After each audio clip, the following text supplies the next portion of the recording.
बिस्मिल्लाहिर्रहमानिर्रहीम। अस्सलाम वालेकुम। सैयद यार हुसैनी एक बार फिर आप तमाम देखने वालों की खिदमत में हाजिर है।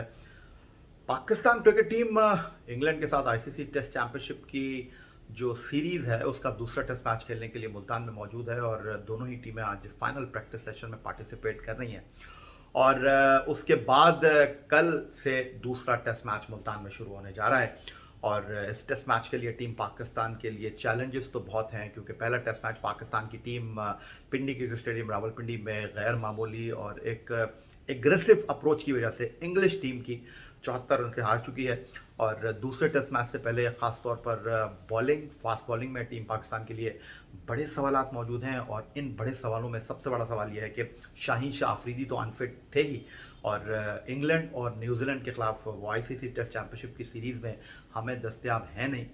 अब हुआ यह है कि हारिस रऊफ़, उनकी भी इंजरी कुछ लुक लाइक शाहीन शाह अफरीदी है। वो खेलते हुए बॉल डालते हुए अनफिट नहीं हुए हैं, बल्कि फील्डिंग करते हुए वो जो है ज़ख्मी हो गए हैं और वो मुल्तान टेस्ट को मिस करेंगे। उसके साथ साथ वो सीरीज़ में हमें दस्तयाब नहीं होंगे और ये पाकिस्तान क्रिकेट के लिए बहुत ही अच्छा साइन नहीं है, क्योंकि दूसरी जानिब इंग्लिश टीम को मार्क वुड दूसरे टेस्ट मैच में ज्वाइन कर रहे हैं। और अब से थोड़ी देर पहले इंग्लिश कप्तान बैन स्टोक्स कह रहे थे कि वो कुछ अलग करेंगे और वो इस बार भी ओले पॉप के साथ ही विकेट कीपिंग के साथ दिखाई देंगे, क्योंकि मार्क वुड को टीम में रखना चाहते हैं। लियाम लिविंगस्टोन की जगह मोस्ट प्रोबेबली हमें जो है अब वो खेलते हुए दिखाई देंगे। मार्क वुड 150 किलोमीटर फी घंटा की रफ्तार से वो बॉल डालते हैं, तो हमारे बैट्समैनों के लिए चैलेंज डेफिनेटली होगा।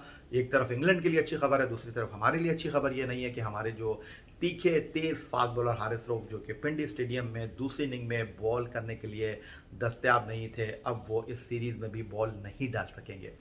तो अब देखना यह है कि हम किस फास्ट बॉलर के साथ जाते हैं।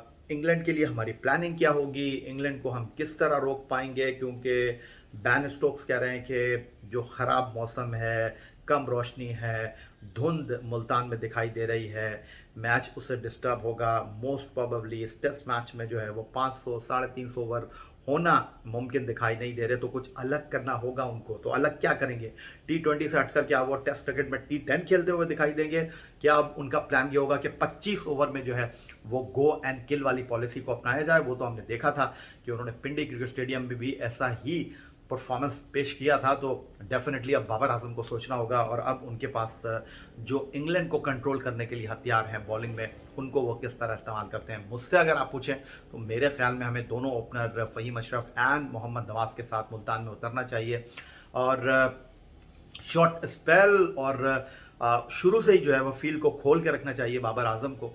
और इंग्लैंड को अगर हम मानने नहीं देंगे तभी इंग्लैंड को हम दबोचने में कामयाब होंगे। जहाँ तक हमारी फास्ट बॉलिंग का मामला है, हमको वाइट बॉल क्रिकेट में हारिस, शाहीन और उसके साथ मोहम्मद हसनैन, शाहनवाज धानी और मोहम्मद वसीम जूनियर की शक्ल में बड़े शानदार बेहतरीन बॉलर मैसर आए हैं। लेकिन अब हमको सोचना होगा कि हमने किस तरह अपने फास्ट बॉलर्स को प्लान करना है, किस तरह इनको लेकर चलना है, क्योंकि वसीम जूनियर अभी खेले नहीं हैं, वो स्क्वाड में मौजूद हैं। और अगर हम बाहर से किसी बॉलर को टीम में इन नहीं करते तो डेफिनेटली फिर हो सकता है कि हम मुल्तान में उनको डेब्यू करा दें। बट क्या ये सौदा फ़ायदे का होगा, क्या ये सौदा घाटे का होगा? बड़ा सवाल है, क्योंकि उन्होंने भी 10 फर्स्ट क्लास मैच नहीं खेले हैं। और फिर ये जो पिचेस बनाई जा रही हैं, ये ऐसी पिचेस हैं जिस पर आप जोर लगाएंगे आपकी कमर टूटेगी, आप स्ट्रगल करेंगे।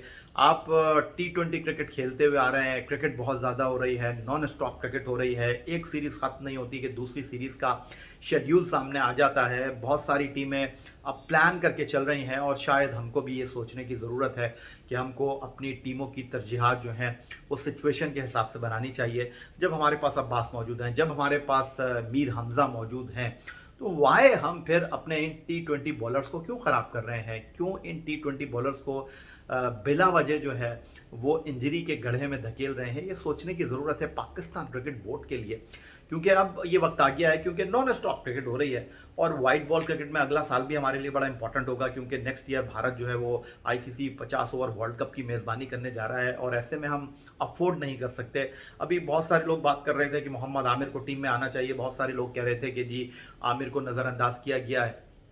लेकिन मैं उनसे यही सवाल करता हूं कि मोहम्मद हसनैन को, शाहनवाज धानी को खेलने का मौका मिल नहीं रहा। नसीम शाह हैं, शाहीन शाह अफरीदी हैं, हारिस रऊफ़ हैं, मोहम्मद वसीम जूनियर हैं। इनके होते हुए आपको लगता है कि कहीं मोहम्मद आमिर की टीम में जगह बन पाती है?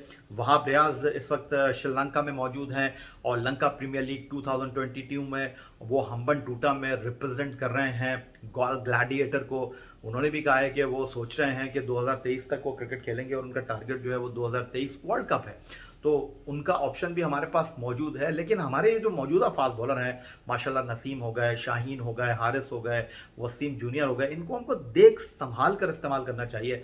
नसीम शाह जो है वो टेस्ट क्रिकेट से वाइट बॉल क्रिकेट में आए हैं, बट दूसरे जो हमारे बॉलर्स हैं उनको वाइट बॉल क्रिकेट से टेस्ट क्रिकेट तक लाने के लिए थोड़ा हमको देखभाल की ज़रूरत है।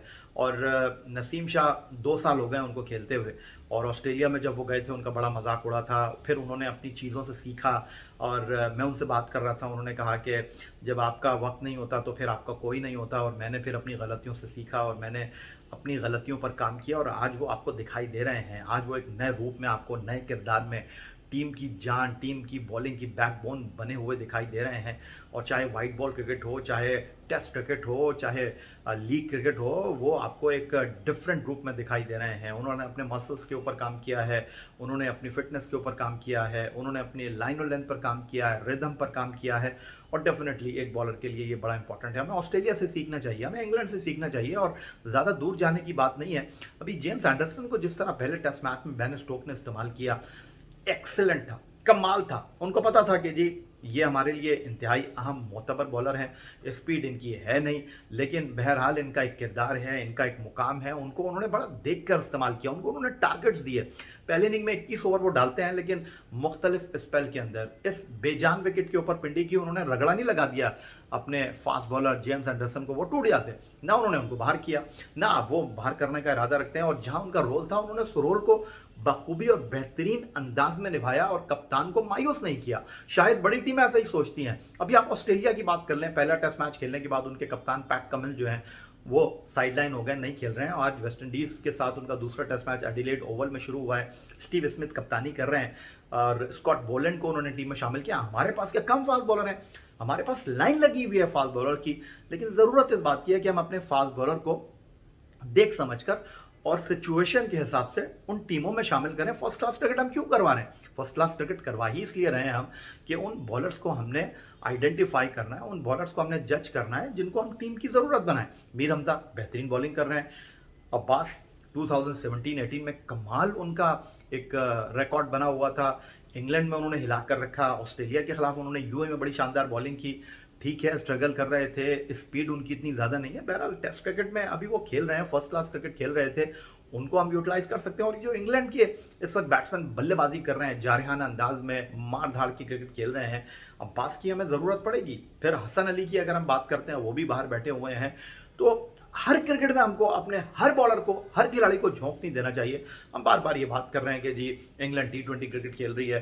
भाई इंग्लैंड के बहुत सारे खिलाड़ी तो टी20 क्रिकेट खेले ही नहीं है, अंदाज उनका टी20 क्रिकेट खेलने का है। हमारे खिलाड़ी तो टी20 क्रिकेट खेल रहे हैं ना, वो तो नहीं खेल रहे टेस्ट क्रिकेट में ना। मैं ये कह रहा हूँ कि हमारे खिलाड़ी जो है वो टेस्ट क्रिकेट में टी20 क्रिकेट खेल रहे हैं। भाई हर किसी का अपना अंदाज होता है। मैं मोहम्मद रिजवान की इस बात से इत्तेफाक करता हूँ कि इंग्लैंड अगर आज इस तरह खेल रहा है तो वो होमवर्क करके आए हैं। उन्होंने एक दिन में ये सब कुछ नहीं किया, वो प्लान करके आए हैं, वो करते हुए आए हैं। अब हम एक टेस्ट मैच के बाद अचानक आपको जो है वो मारते हुए दिखाई नहीं देंगे, ना इधर के रहेंगे ना उधर के रहेंगे। चीज़ों को बनाने में, चीज़ों को करने में वक्त लगता है। लेकिन जो इस वक्त टॉपिक है वो ये है कि जी हमारे जिस तरह फास्ट बॉलर पै दर पे हर सीरीज़ के बाद, हर मैच के बाद इंजरी लिस्ट हमारी तवील होती जा रही है, हमारे ऊपर दबाव पड़ रहा है, हमारी कारकर्दगी जो है वो डिटोरिएट होगी अगर इस तरह जो हमारे ऐसे खिलाड़ी जिनके ऊपर हम बैंक करते हैं, जिनके ऊपर हमारी फतह का इन्हिसार है, वो हमारे साथ नहीं होंगे। तो हमें अपनी बेंच स्ट्रेंथ की तरफ जाना होगा। और बेंच स्ट्रेंथ की तरफ हम तभी जाएंगे ना जब हमने बेंच स्ट्रेंथ को स्ट्रॉन्ग किया हो, उनको स्ट्रेंथ दी हुई हो। लेकिन अगर हम उनको सिर्फ खिला नहीं रहे, सिर्फ चला रहे हैं, पानी पिलाने के लिए उनको रखा हुआ है। उस्मान कादिर को आप देख लें, हम उनको ट्रैवल कर रहे हैं लेकिन खिला नहीं रहे। भाई एक सीरीज में कम से कम एक मैच दे देना चाहिए। हॉलैंड के खिलाफ भी खेल रहे हैं, जिम्बाब्वे के खिलाफ भी आप खेल रहे हैं, ऐसे नहीं होता। आपको छोटे छोटे मैचों में जो है वो एक दो खिलाड़ियों को मौका देना चाहिए ताकि उनको भी इंटरनेशनल क्रिकेट का टेस्ट हो, ताकि जब आपका मेन बॉलर नहीं खेल रहा हो तो जब वो टीम के अंदर आए तो वो जनाब अपने आप को तनहा ना समझें, अपने ऊपर दबाव महसूस ना करें।